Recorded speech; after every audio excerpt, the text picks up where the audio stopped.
All right, so I'm going to be talking about self talk. I chose self talk for um, a specific reason. Excuse me. That was the article that I chose to use because I feel that self talk is kind of a really big key component to a lot of athletes' success, we could say. Um, that is like me personally, and I know a lot of athletes that I follow, like on social media and stuff. They always talk about the self love, the self talk. It's that kind of stuff that really gets you up to the next level. So, um, first, I'm going to um, just got a couple main points here from the article that I read.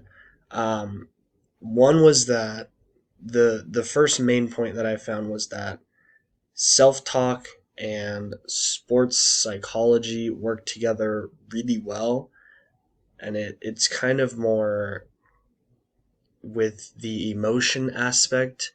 How you're feeling is generally how the athletes will talk to themselves. So you mess something up, you're gonna be like, "Oh, that's bad. Don't do that." Yada yada, etc. Right? But the main goal of that was to try and switch it to make it more goal directed, I guess we could say. So, kind of like being aware of what you're doing, and instead of having kind of that spontaneous, oh, I'm so bad, I did this wrong, yada yada, you're a little bit more, you have kind of a pre goal. So you figure out, okay, if this happens, I'm going to do this. And you kind of have that self talk with, even when your emotions are coming into play, that kind of stuff. Uh, it can help a lot if you have something more goal directed, like you want this to be the outcome or something like that. So, um, but the other point that I also wanted to point out was the spontaneous self talk isn't necessarily a bad thing, but I mean it has its pros and cons. Sometimes it helps a lot more than it does. It helps more in a positive way than it does in a negative way, um, especially with competitions and such. But it all depends on the sport, mostly. This one specifically was about tennis, because in tennis they tend to talk to themselves a lot, to kind of, I mean, for different reasons. People talk to themselves for different reasons, but um, it's directly related to their emotions and like the experience they're having at that exact moment. Um, but the that point was something that I didn't want to get mixed up, as spontaneous was negative, but it's positive as well. So there's good and bad to it. Um, Other than that, those were two of the topics that I found were kind of reflected throughout the most uh, this article, but there were a lot of other really good points about different, like controlled self talk and uncontrolled self talk, stuff like that, and what that can do to your health and how it affects your emotions while you're in the, playing tennis, or while you're taking a break during the tennis match, stuff like that. But self talk helps a lot to help decrease the anxiety. So I thought that was really important to me personally.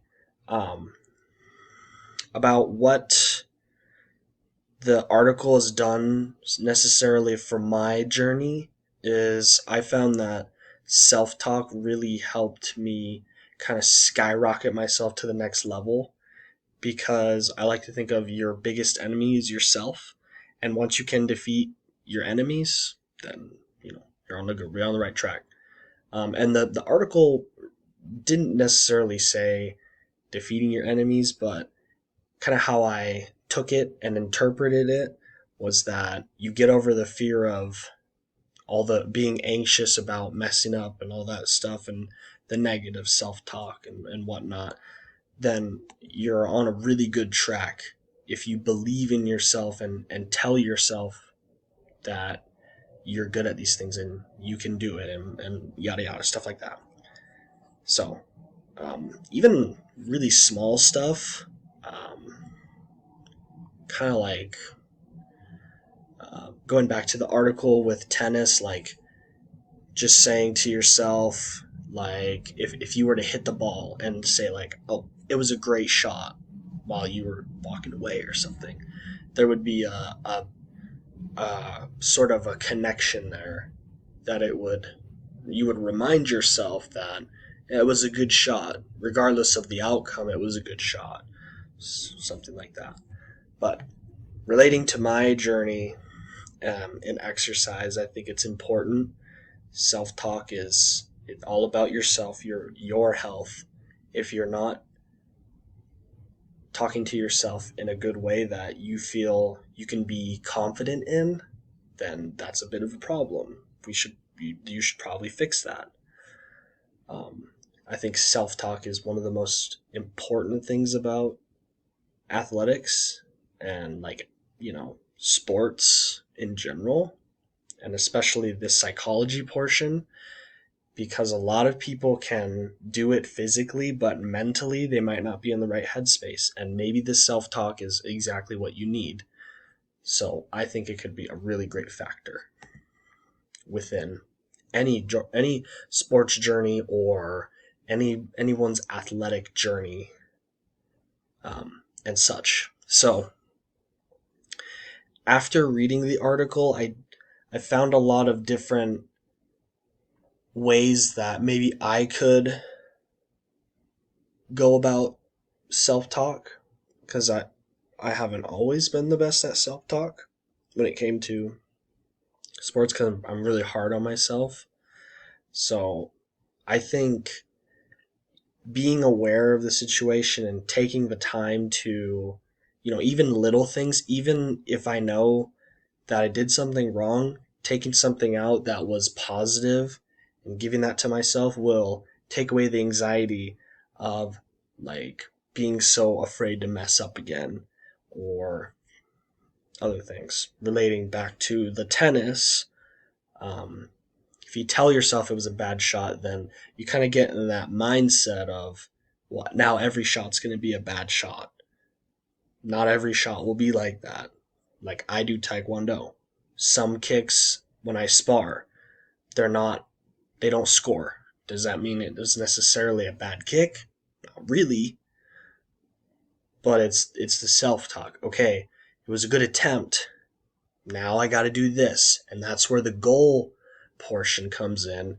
Okay, I didn't do that, but let's make it better, turn it around, and now let's get closer or kick harder, something, whatever it might be. But that's how I think it would affect my choices.